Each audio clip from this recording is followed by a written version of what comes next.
Kulihat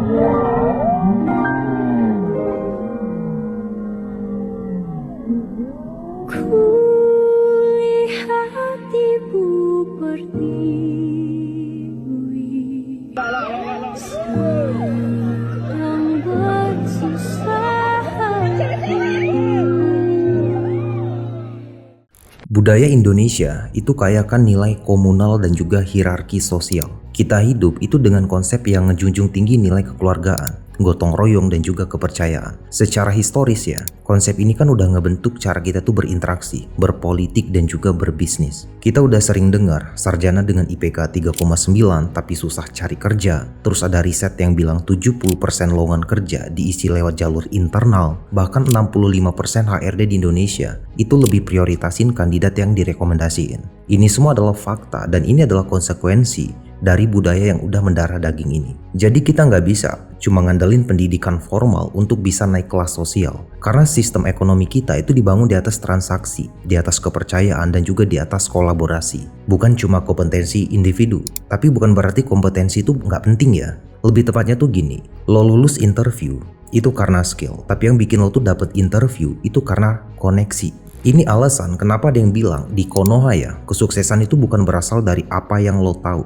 tapi siapa yang lo kenal. Kalau kita masuk ke lebih dalam, sebenarnya kan relasi itu hubungan yang lo bangun dengan orang lain. Bisa berbentuk pertemanan, hubungan profesional, atau juga koneksi yang lo buat secara nggak sengaja. Sementara kompetensi itu semacam skill, semacam pengetahuan dan juga pengalaman yang lo punya. Di negara yang ngejunjung tinggi nilai komunal dan juga hierarki sosial kayak Indonesia, seringkali relasi ini kan jadi tiket utamanya. Sedangkan kompetensi itu cuma jadi nilai tambah atau nomor 2. Dan masalahnya ini nggak cuma di bisnis atau karir, tapi politik juga sama ya. Mantan ketua KPK Abraham Samad itu pernah bilang secara blak-blakan, kalau di Indonesia politik itu cuma permainan keluarga, sementara rakyat kecil itu cuma jadi penonton. Lebih luas lagi kalau kita lihat laporan dari World Bank di tahun 2021 lalu, nyebutin kalau nepotisme itu masih dominan banget di pasar kerja Indonesia, terutama di sektor formal kayak BUMN atau juga instansi pemerintahan. Dan ada banyak contoh kasus ya, mulai dari buruh yang gagal jadi PNS karena tinggi badan,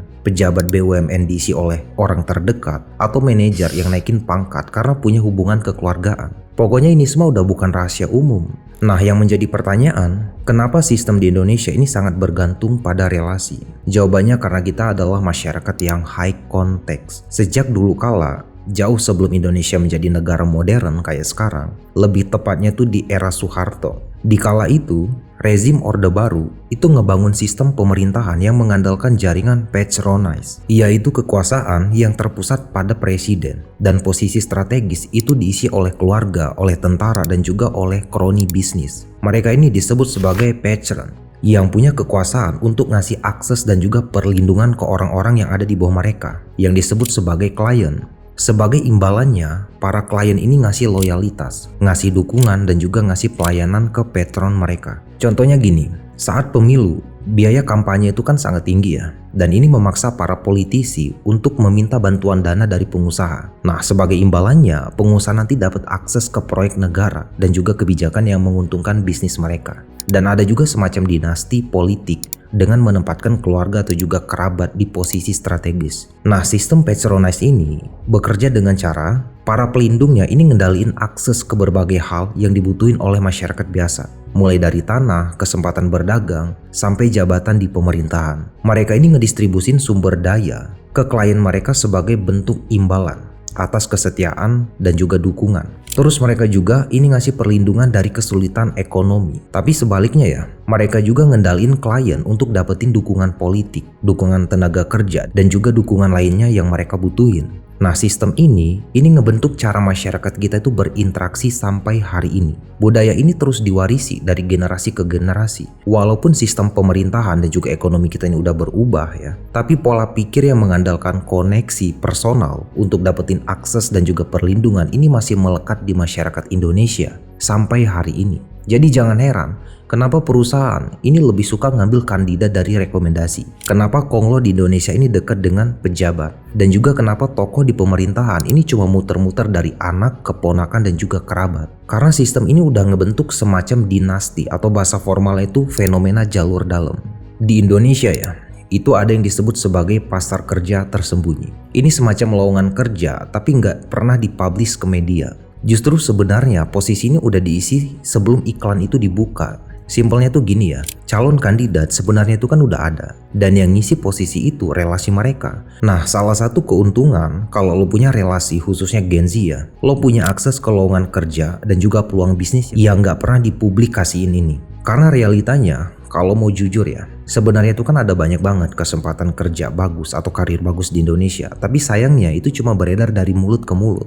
Misalnya, ada perusahaan yang lagi nyari manajer baru ya, tapi mereka ini nggak mau repot pasang iklan di mana-mana. Jadi mereka ini cukup ngomong ke karyawan, nah karyawannya nanti yang cariin. Kalau lo punya temen yang kerja di sana, terus dia ngerekomendasiin lo, di sana lo punya peluang yang jauh lebih besar daripada orang lain yang cuma ngirim lamaran lewat website. Dan ini yang dinamakan sebagai referensi internal. Dan ini salah satu cara yang paling efektif di mana relasi ini ngebukain pintu ke pasar kerja tersembunyi. Kalau lo mikir ya, kenapa pasar kerja tersembunyi bisa ada, itu ada banyak alasannya. Pertama, lebih hemat biaya dan juga waktu buat perusahaan kalau dapat kandidat dari rekomendasi karyawannya. Karena udah ada yang ngejamin kualitasnya. Yang kedua, faktor kepercayaan dan juga kecocokan budaya. Ketiga, itu ada beberapa posisi penting atau rahasia yang memang nggak mau dipublikasin secara luas. Dan terakhir, buat nyari skill yang spesifik. Karena terkadang perusahaan itu lebih suka langsung berburu lewat jaringan internal ataupun relasi yang relevan. Coba kita lihat contohnya di dunia nyata. Indonesia itu sebenarnya bukan negara kapitalis murni. Lebih tepatnya disebut kapitalisme kroni. Di mana kesempatan itu cuma dinikmati oleh segelintir orang yang punya koneksi dengan penguasa. Contoh paling gampangnya, coba kita lihat grup-grup konglomerat di Indonesia ya, yang dikenal dengan istilah 9 naga. Ini adalah sebutan informal buat sekelompok pengusaha yang berpengaruh dan kaya raya di Indonesia. Mereka ini bisa gede kayak sekarang, itu karena punya koneksi spesial sama pejabat kita. Nah, ini jadi bukti kalau relasi ini yang seringkali ngebukain pintu buat mereka dapetin proyek-proyek besar, izin-izin penting, atau bahkan kebijakan yang menguntungkan bisnis mereka. Di tingkat global, kita juga bisa lihat contoh sosok Elon Musk ya. Dia dikenal sebagai investor atau pengusaha visioner dengan skill teknis yang luar biasa. Tapi kesuksesannya ini nggak lepas dari kemampuannya untuk ngebangun relasi. Dia punya jaringan yang kuat di industri teknologi, dengan para investor, dengan ilmuwan, dan bahkan dengan pemerintah Amerika dan juga NASA. Relasi ini yang ngebantunya dapetin pendanaan untuk proyek-proyek ambisiusnya kayak Tesla atau juga SpaceX. Tapi ingat, dalam sains itu ada namanya hukum Newton ya, atau aksi dan juga reaksi, yang menggambarkan kalau setiap gaya itu akan menghasilkan efek yang setara dan juga berlawanan. Artinya, segala sesuatu itu ada konsekuensinya. Sistem yang mengutamakan relasi ini bisa ngebuka celah lebar untuk praktik nepotisme. Mulai dari birokrasi yang lamban, SDM kompeten, frustasi dan memilih kerja di luar negeri, masyarakat miskin yang semakin sulit naik kelas, dan juga hilangnya kepercayaan publik terhadap sistem yang ada. Ini semua adalah konsekuensi ketika posisi-posisi penting ini diisi bukan berdasarkan kompetensi, melainkan karena koneksi, yang secara langsung akan memicu potensi nepotisme yang merajalela. Ada banyak contoh kasusnya, salah satunya CPNS di tahun 2021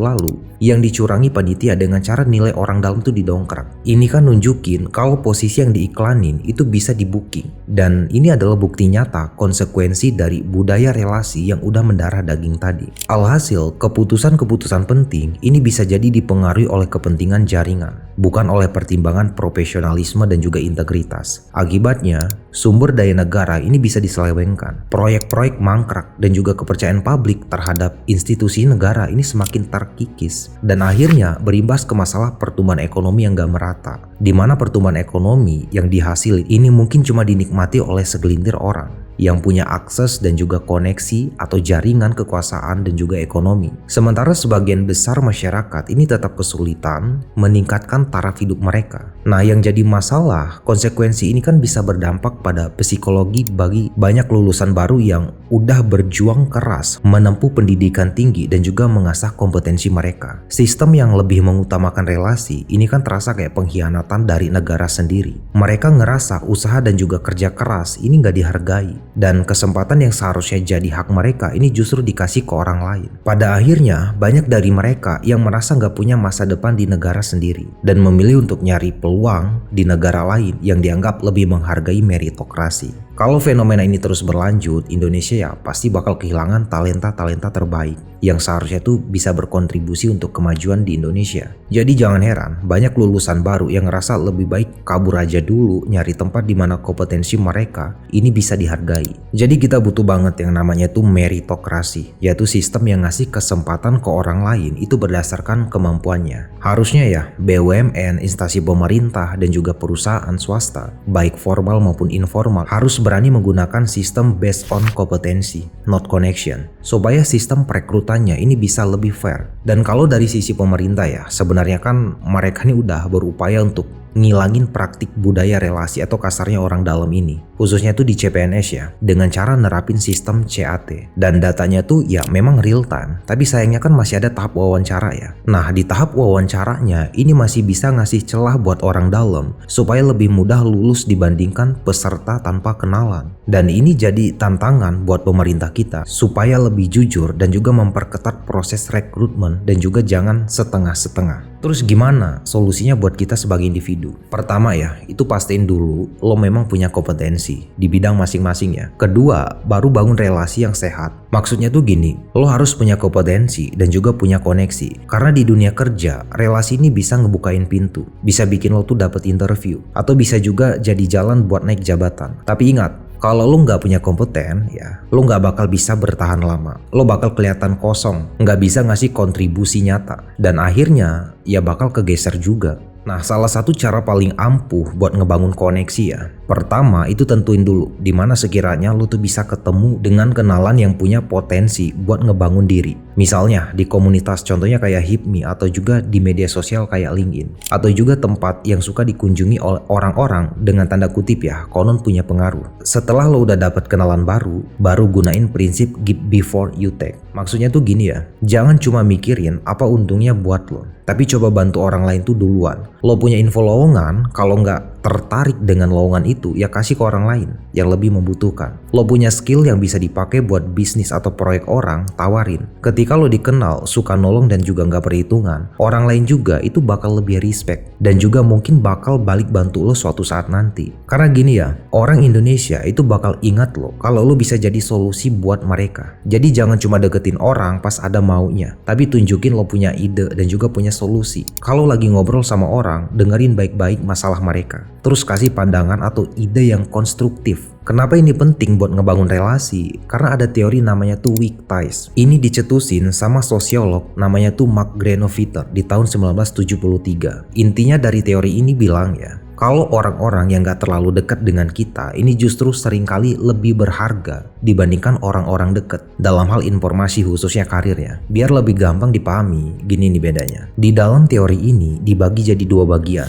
Pertama itu strong ties. Ini tuh kayak orang-orang yang ada di sekitar kita. Contohnya kayak keluarga atau rekan kerja yang sering banget ketemu. Karena mereka ini adalah orang-orang terdekat kita dan suka berinteraksi dengan kita juga. Jadi kita punya kesamaan dengan mereka. Termasuk informasi yang kita dapat dari mereka, biasanya juga kita tuh udah tahu. Nah, yang kedua itu weak ties. Ini adalah orang-orang yang gak terlalu sering lo temuin. Misalnya, teman sekelas waktu SMP yang udah jarang banget ketemu, kenalan dari komunitas online, mantan rekan kerja di kantor lama, atau orang yang pernah lo temuin sekali dua kali di acara tertentu. Mereka ini punya lingkaran pertemanan dan informasi yang beda dari lo dan orang-orang dekat lo. Dan mereka ini justru lebih berpeluang kasih lo tuh info karir dibandingkan orang deket. Kenapa? Karena orang-orang deket ini punya info yang sama kayak kita. Sementara kenalan jauh ini ngebuka akses ke dunia baru. Dan yang paling penting ya, kita sebagai individu juga harus lebih aware soal pentingnya meritokrasi. Intinya tuh gini, relasi itu memang penting banget di Indonesia, tapi bukan berarti kompetensi itu jadi nomor 2 terus. Idealnya ya, keduanya tuh harus jalan barengan. Lo punya skill yang oke dan juga jaringan yang luas, nah ini baru pas. Jadi harapannya semoga sistem di negara kita ini bisa lebih ngehargai orang berdasarkan kemampuannya tanpa ngesampingin pentingnya ngebangun hubungan yang baik.